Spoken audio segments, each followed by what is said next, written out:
Greetings, ladies and gentlemen, and welcome to the batch video for the web novel Thieves Dungeon from the website Royal Road. This video will contain chapters 2.25 to 2.28, and as always, I hope that you enjoy. Chapter 2.25, The Heroes.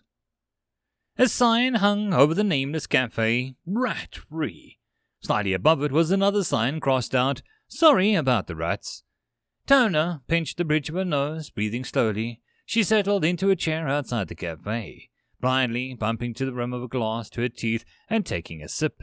It was sweet, sweeter than anything she'd tasted since she was a child, with a burnt caramel flavor beneath the milk liqueur. The frothing mix clung to her tongue and tingled. Across the street, children sat pal-bound as an old man told stories. Crows cawed on rooftops and rats scuttled through the gutters. All right, she opened her eyes again. Henry! The peach-fuzz bald man was big. Curious eyes was overly kind smile. He kept glancing around looking for someone. Maher, squinting and scholarly, she'd give him 3 days in the wilds. Why should I take you with me?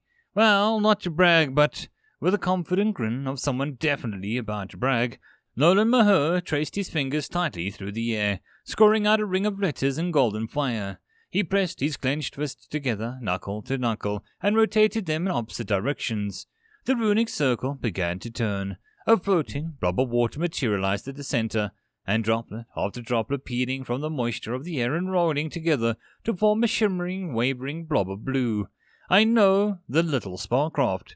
That's much use to me, is it? Unless you can make weapons. Tiana was doubtful that a parlor tricks would count much against the dungeon that defended itself with tooth and claw. Well, he twisted his fingers together, forming a complicated knot of golden lines, a spell diagram. Turning the water sphere skyward, he flicked the diagram free with his fingers, and the blob of water shot forward in a spray of pressurized foam and froth, jetting high into the sky with a force that flung the mist of the water in all directions. The strength behind it only lasted a second, and the people on the street below ducked, and the children rushed in a sudden scattering of shining raindrops came falling down, splattering the muddy streets. Ta-da! He shot his fingers out, wearing a grin. It's enough, she said, slowly. A mage would probably be handy, had you. She turned to the bald man. He held up a finger and cupped his hands to his mouth, breathing in his pale mist and glowed in incandescent sparks of white. It conglomerated into a little floating sphere of ghostly light. With a flick of his finger, he directed it into a circle around his head. I can see through these. If I put enough of them together, I can even make them do some harm. I'm a scout by trade, first to have mapped the dungeon's western front. I hope to be the first to map the whole thing. She nodded. Useful, thankfully. She didn't have to waste breath on social niceties. They were eager enough to accompany her to ignore that she could have had the manners of a grunting bull. How do you do that? Maher inquired, lifting a small lens of ruin-etched blue glass to his eyes and examining Henry. Born fey-touched, was all he said, with a small and secretive smile. Pardon me. A middle-aged man with a sword on either hip as he laid black gloves on a hand at the table. He was wiry, vaguely handsome, with graying hair and a swirling coif. Are you recruiting for the hunting grounds? Only by accident, Tiana gripped, settling back into her chair with her legs crossed, her arms folded, as she studied him carefully. There was a warrior on the decline. His body was still lean and muscular, but his eyes were rimmed with crow's feet, and he wouldn't be as quick on his feet anymore. She didn't like his clothes. The foppish little half-cape and the high, expensive leather boots marked him as a rich man. But I suppose you should tell me your name and why I should bother with you. Kaor, he introduced himself, pronouncing it with a care, or with a roll of the tongue at the end. That said that he was used to it being mangled in the mouths of Colton's citizens. Tiana could sympathize. And you should give me your attention because you will not find a better swordsman in 100 miles. Tiana flung a glass at him. His left sword made a beautiful, resonating sound as it lifted its scabbard, striking the glass in half as it sung through the air. More impressive was the dancing step that took him out of the way of the droplets of sickly sweet milk sprayed out from the neatly halved tumbler. You know, you have to pay for those, Maher put in, as the crash of the glass hitting the ground faded. Sure, she shrugged. He's in. One more. And she waited. A prophetess had sent her this way, and with the prophecy, sometimes you just had to wait. Noting the long silence, Maher glanced about. Well, we should advertise. Shh. We could put on a sign and ask around, he continued. Just wait, she hissed. And like clockwork, the old man on the other side of the street finished his story. Shooing off the urchins, he rose, dusting off his faded blue robes, and with faint memories of gold thread. With a gleam in his eyes, he stepped forward. You can't be serious, Maher said. Ladies and gentlemen, may I present from a faraway lands none other than Drake Aldrichson. Striking a pose with one arm behind his back and the offer lifted in the air, he bent at the waist, surprisingly sprightly, bowing in high fashion to the lot. Even Tiana was taken aback, and the more she thought about it, the more Strix maybe hadn't meant that she had to take the first four who offered. And why? Why choose me? Why do I have to offer, old and grey that I am? He cut her off, stroking a sharp point of his beard. Raging through he was, his hair was expertly combed, and there was something about him that age had yet to fade. Because I'm a spiritist, madame, a binder. A shaman? Henry lifted an eyebrow. You have to be kidding me, Maher stated bluntly. The swordsman kept quiet. Good. Tiana decided she'd like him despite his money. Theirs would be a friendship of mutual silence. A silence the old man happily took to filling up with the sound of his own voice. Now, you young adventurers, bold of blade and heart, seek the dungeon's core. But once you get there, you still need to strike a bargain, to make a contract. Now, he reached to the side and took up a book that hung from a leather strap. To cover the cracked and crumbling, flicking it open, he pressed his splayed fingertips to the ancient yellow page. I happen to specialize in making deals with spirits of all sorts. As he drew his hand back, a grey mist clung to his fingers. Within the billowing cloud that blew up, making the edges of the pages flutter, a spectral rabbit danced. He waved his hand through the air, and it followed, hopping along. And when the book snapped shut, mist and the rabbit broke apart. I'll be, Maher was speechless, but only for a moment. A real spiritist. I thought you all died out. You'll have to explain to me. The old man coughed suddenly, cutting the young scholar off with a wrenching, dusting hacking. Oh my, how dry my throat is. I worry I might cough up a stone if I keep talking. Wait 1 second. I'll get you a cider and you can tell me all about your craft, old feather. She almost laughed despite herself. Maher was as easy to pull along as a puppet on a string. Here, she's gone away. With a last glance around and a sigh, Henry offered a glass of sparkling cider that he'd been holding on to. Ribbons of Arcaith's elixir tinted the drink as the sunset amber. Thank you, young man. With a weary groan, he sank into a chair opposite Tiana. I never said that you could join us. She glared him down with a look of steel, but Drake barely bothered to meet her eyes. But you were going to, he said curtly, and to that she had no response but silence and anger. Even if she could see, he'd folded himself into the group with or without her say, like a cuckoo invading a nest. Something she thought she'd like to see the world the way the others did, but on days like this, she wondered how they didn't see something so obvious. If you don't mind me asking, the swordsman finally said, what is it that you do? It's your party, of course, but I have to know that you're qualified. She smiled a cold, thin smile. Rising up from a chair, she drew a bow from her back. It was made of subtle, blood-red wood, and short, blunt thorns had sprouted from the ends. She bent the bow, feeling the tense resistance build within, strung it expertly, and lifted it skywards. 3 little specks flew above the city, pigeons and thrushes. At this distance they were in blocks on the canvas of the sun. No way, she couldn't be sure who said that, only that the hum of a bowstring spoke louder. The distance was staggering, but the wind was calm.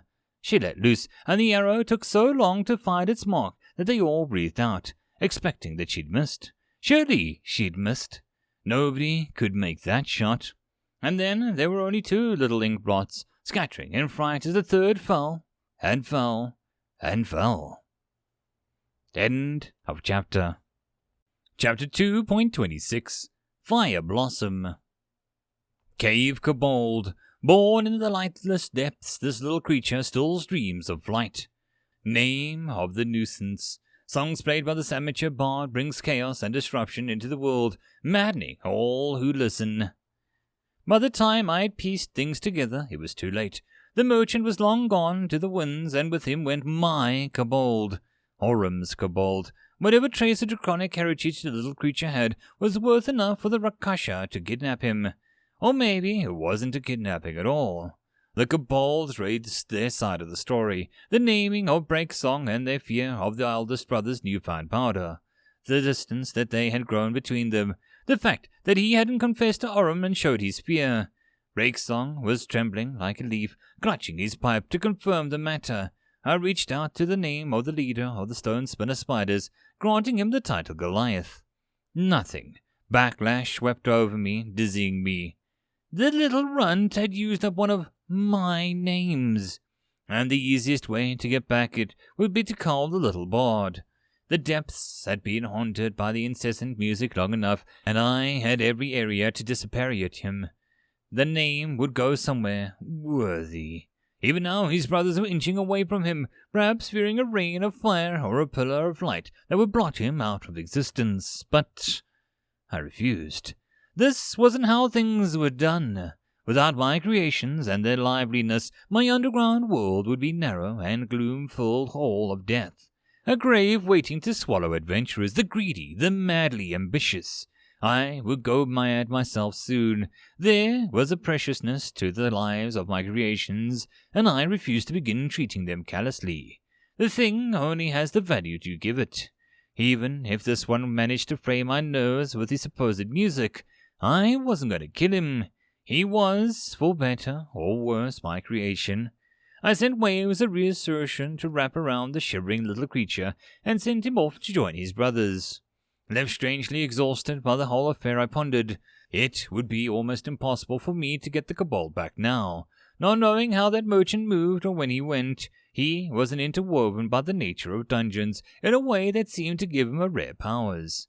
Worse, I'd give him a wake-up call. Other dungeons that existed in this world were far beyond me. They all had their own way of growing, of prospering. I was rare in terms of skill and taste, but far behind in developing unique adaptations. The mountains I had before me were tall, perhaps never-ending, and I'd been myopic to focus on such a mundane defense. I was eclipsed by the shadows of the dungeons past, who sought unique roads to power. I considered that it might be time to allow one of the fortune shards to be found. I had nurtured the first for more than a month now, and it was surely ripe for the picking. There was also the Everforest. With my stone spinners, it wouldn't be impossible for me to expand out from the doorway and begin to consume the magic-rich world beyond. Yes, I could see quite a lot of potential that way. Even the trees would be inundated with mana after thousands of years of growth. The only risk was attracting the attention of the behemoths. And finally, there were the earth geodes, the rich earthen mana within the power to mutate my creatures. And who knows what use the stones themselves could be put towards. 3 avenues that all deserved my attention. A missing kobold, a disconsolate serpent. The last at least I could solve now. A rom was rising up from his cave in the mouth of the enormous face, up through the feeding trough of the silver fish and the muddy web of underwater tunnels that lurked beneath the glass in the gardens. Up through the breach itself into the hunting grounds. His green gold scales and scuttling legs poured through the breach, curling upwards, head lifting his head loose with a furious howl that split the tripart mouth apart and rent the dense, damp jungle air. I ordered the stone spinner spiders to open the doorway that we had prepared. It was time to let the poor fools come and seek their fortune. Bit by bit they carved an arch into the dome, an opening, and I, meanwhile, had a glimmering of an idea. I sent my kobolds, what kobolds I had left, to fetch the dark iron coins mingled in a rum's hoard into the rocks of the empty 6th island. I made a crude furnace, a crack in the earth where I grew a dense interweave of plant matter to serve as fuel, growing it without inner water that could stifle the burning. Instead I coated them with a waxy, oily substance to help the flame catch on. I sprinkled dusts of iron and other metals over the firebed. And then I formed stones, filling the furnace with the stones rich with the base materials of quartz. I understood in essence that the same ingredients that made up quartz crystals were found in the rudest of stones. It was simply a matter of formation and ratio that made them into the semi-precious gems. As for how the circumstances arranged for such a jewel to be born, I knew only that it happened within the molten churn of the earth. I had chosen quartz for my experiment because it was common, meaning the circumstances of its birth wouldn't be altogether rare. The kobolds returned, emptying their hands into a rain of coins of dark iron into my smelter. I had accumulated enough that it took them 3 trips, carrying them in cast-off bits of rag to avoid scalding their hands with the cruel metal. I fed mana into the kindling, feeding as much latent energy as I could into the dense bed of flammable material. The scorpion-tailed kobold paused with a flint and a silver dagger and struck a spark, running away as it slowly floated down.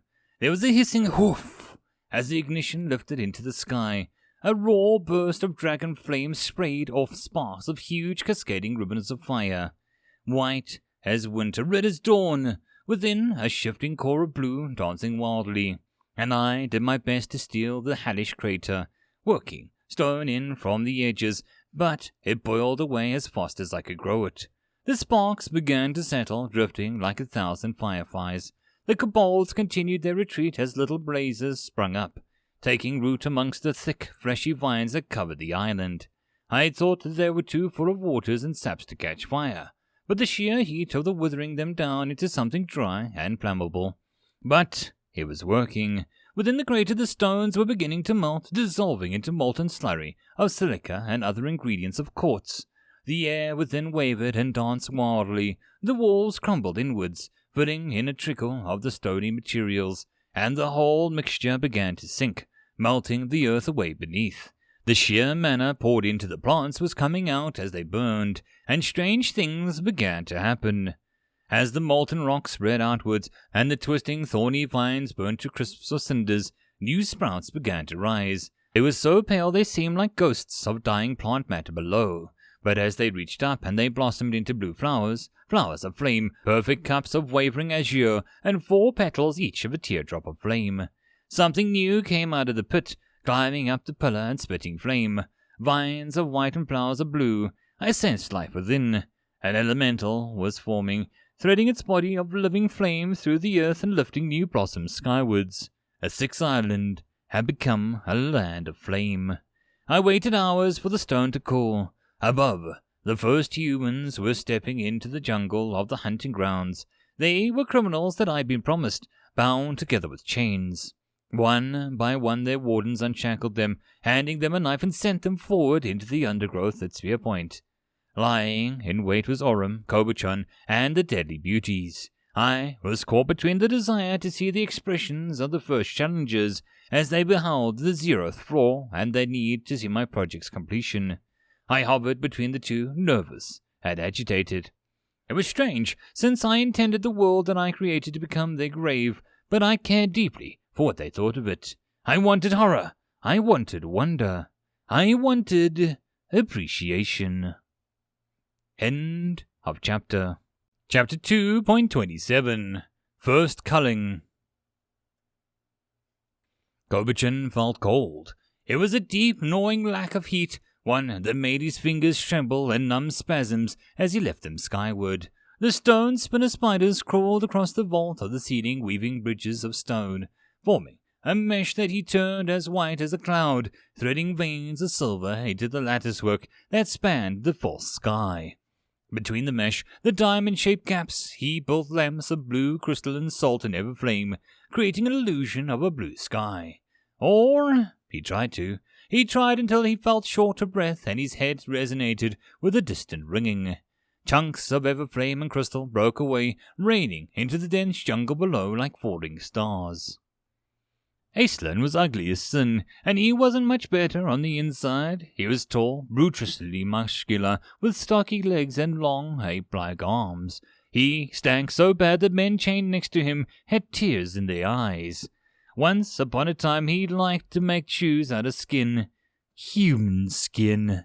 The only reason that he was still alive was that he'd threatened the death curse of the executioner who ended him, and the threat had stuck, becoming legend as he was left to rot in his cell, rearing generations of pet rats and crafting strange idols from their bones.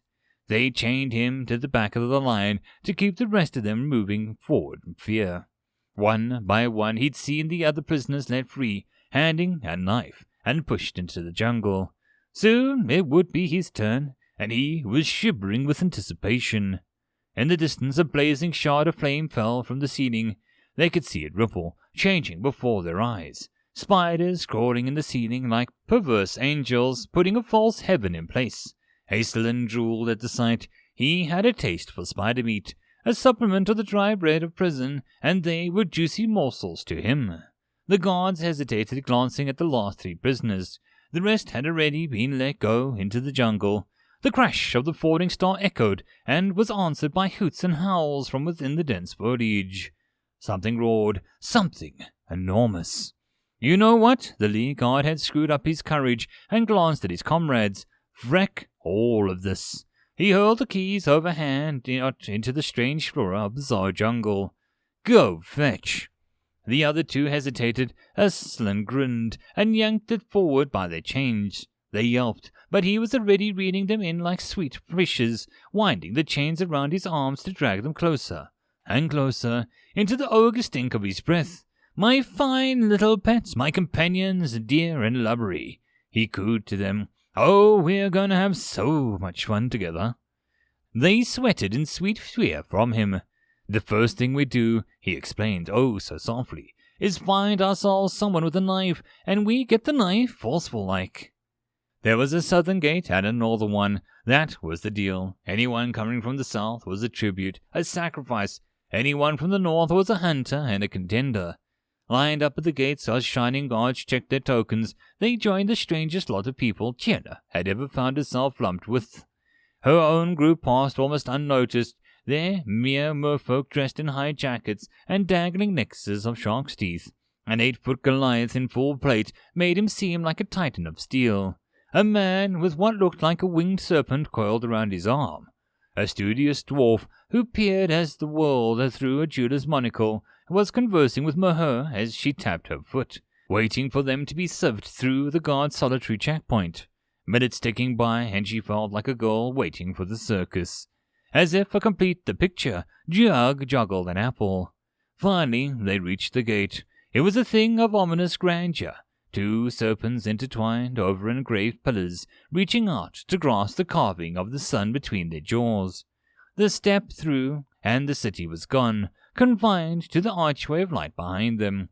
Before them loomed a jungle of luminous plants, of many colored glowing ebb and fading in a steady rhythm as if the world had a pulse. Tierna carefully took 1 step forward, and then another.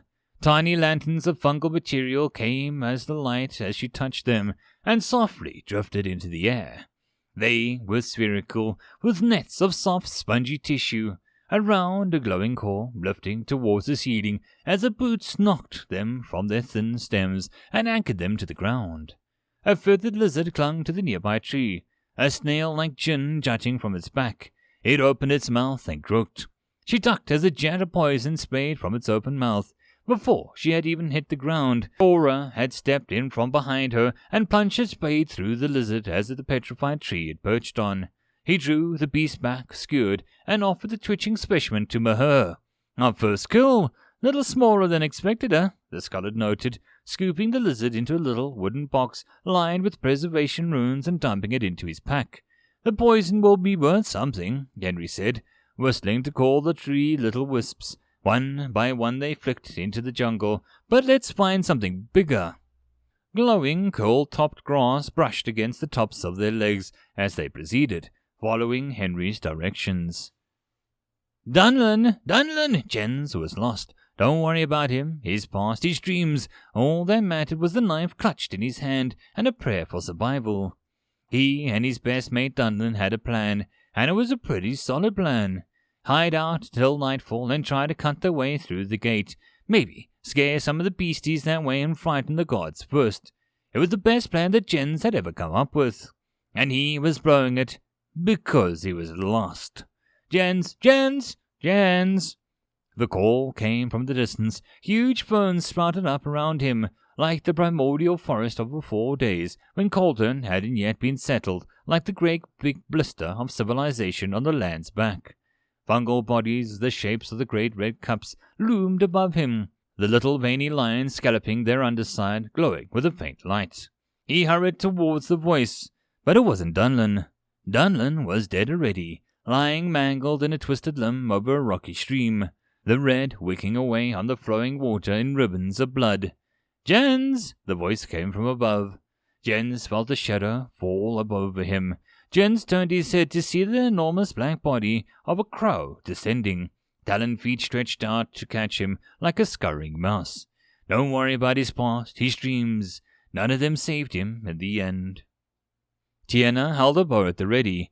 Kerori at the front with both blades drawn, his stance bent to spring into battle, fending off the beasts by sweeping the swords through the air between. There was a whole pack of them, 8 or more. They were half scaly, half feathered, with deep black shadows around their eyes, and orange plumes around their heads. Teeth slavered, snapping at the air. Claw fingers stretched from their stubby wings. "Hold them! Hold them!" Mahur was babbling, his hands flashing through the air as he rippled fistfuls of spar-work into existence. A wheel was forming, a white flame dancing within, but it was far too slow. The terrors were spreading out, trying to surround them. The moment the encirclement was done, they would pounce. Tiana's bowstring strained with a held tension. They didn't have a moment longer for Mahur to work. Behind them, Drag reached in for his book. White mist surrounded his hand as he flung his fingers forward, sending a pale phantom of a rabbit dashing into the middle of the feathered flock. Their alpha lunged for it, slamming his enormous clawed feet into the ghostly hair. And in a moment the alpha moved, so Kaora, now! His swords came up as the beast leapt down, the straight-edged sword across the terror's scaly throat in a flash of blood that became a long arterial spray. In the same movement he flicked the short blade into the wing of the nearest packmate, setting it stumbling so that it couldn't intercept him. Tiana let go and the arrow found the injured beast through the eye, finishing the job. The third in line was Kaura, wings beating to keep the steady in the air as the clawed toe tips reached for him. With both hands on the hilt of his longsword, he blocked the leaping kick, grunting, and his back leg sliding through the dirt. A surge of effort was enough to throw the beast back. But now the fourth was lunging forward and Tiana's hand was still lifting the next arrow to the mark. Mahur let go of his spell. A surge of flame seared her eyes, blinding for a flash of a second, turning the foremost raptor into a struggling, screaming shadow within a blaze.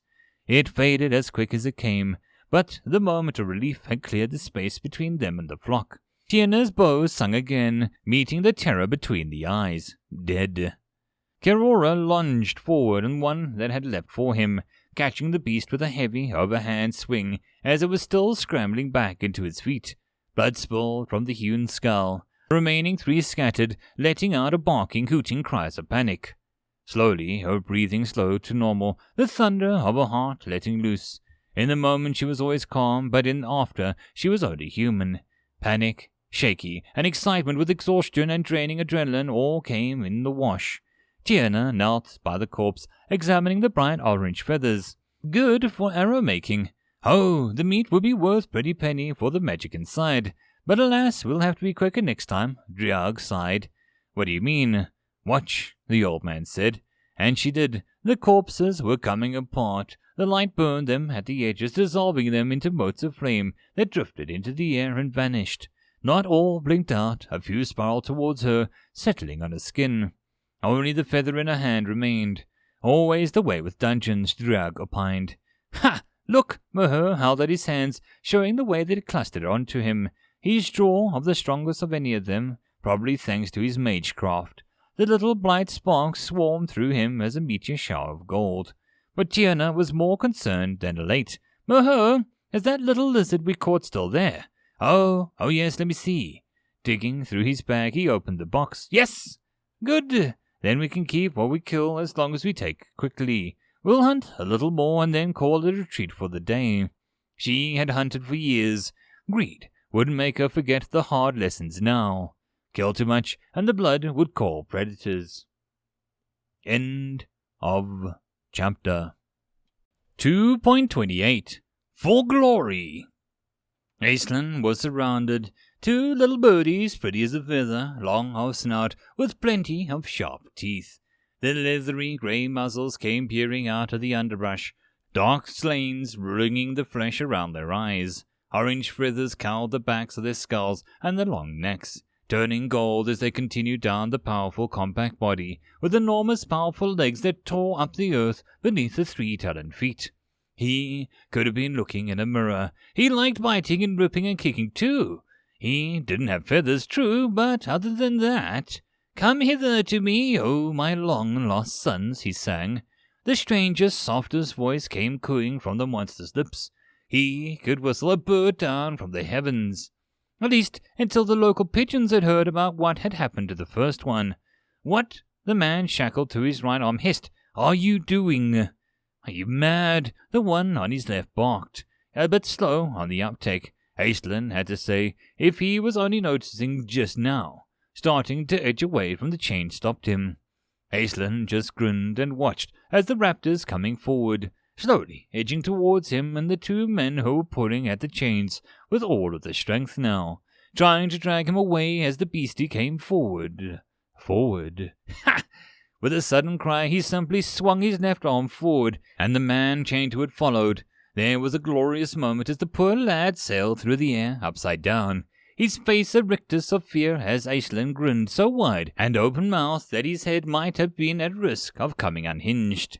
Then the boys smashed into the bird. They were both slammed against the ground. The screaming started just after that, the reality of his arm being dislocated and snapped in several places, hitting all at once, after the moment of dazed shock.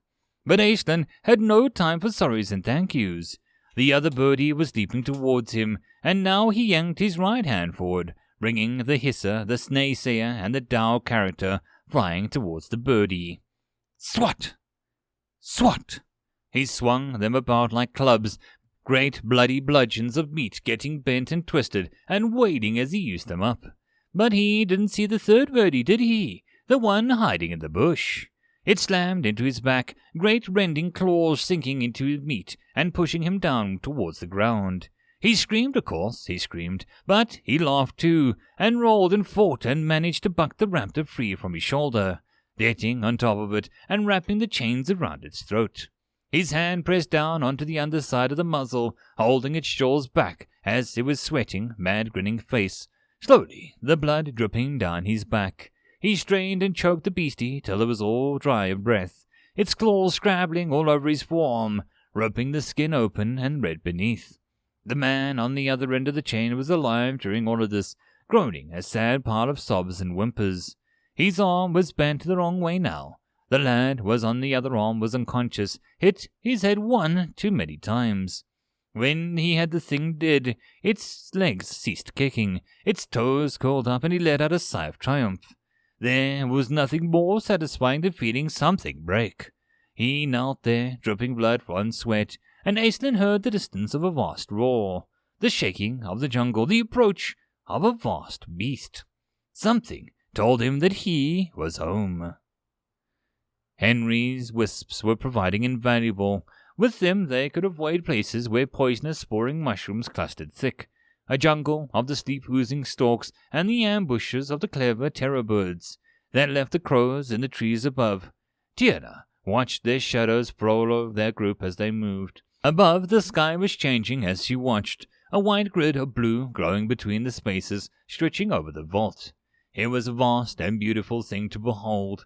The jungle around them was no less strange. Everything here glowed faintly, the little lantern floats that she'd encountered before marking their path by rising into the air as they went. Useful, she realized, for letting the hunting grounds predators follow them. The cold tops grasses that shone emerald swayed as they pushed their way through.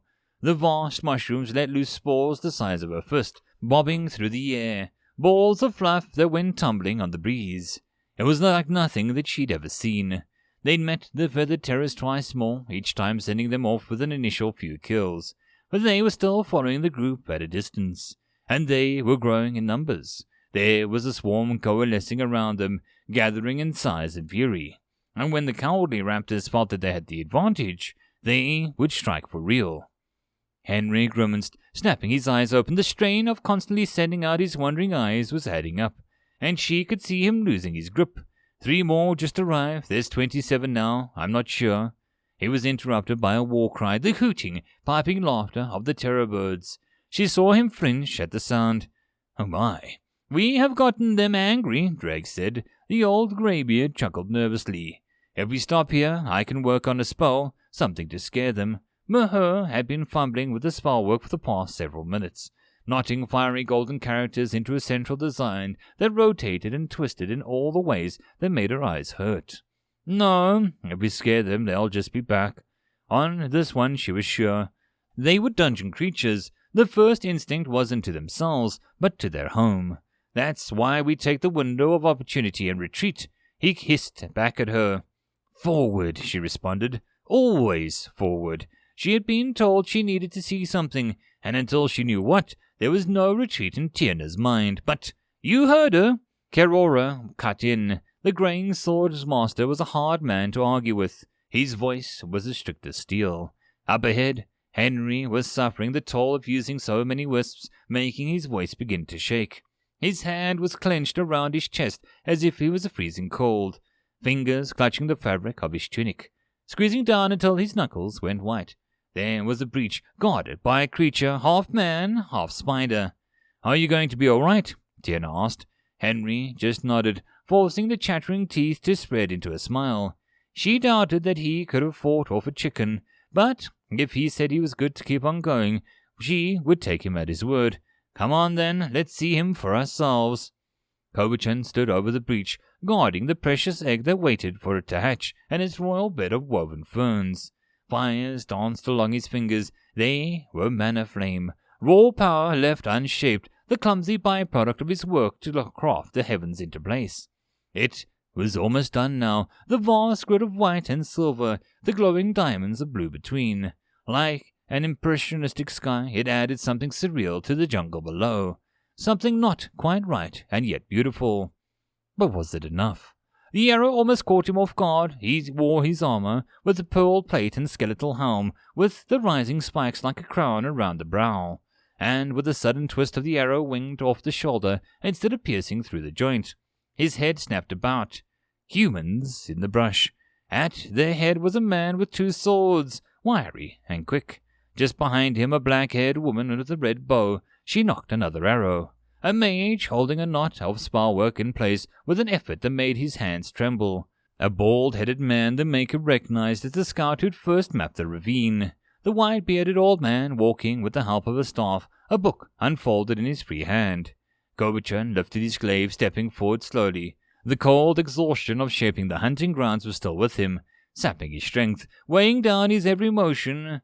This would be a hard fight. It was a fight that he was determined to win, for the glory of the Maker. End of chapter. And that concludes this batch video. I hope that you enjoyed. If you wish to support the channel, there are numerous ways to do so down below. Until next time, I hope that you all have a good one. And I'll see you all in the next video. Cheers.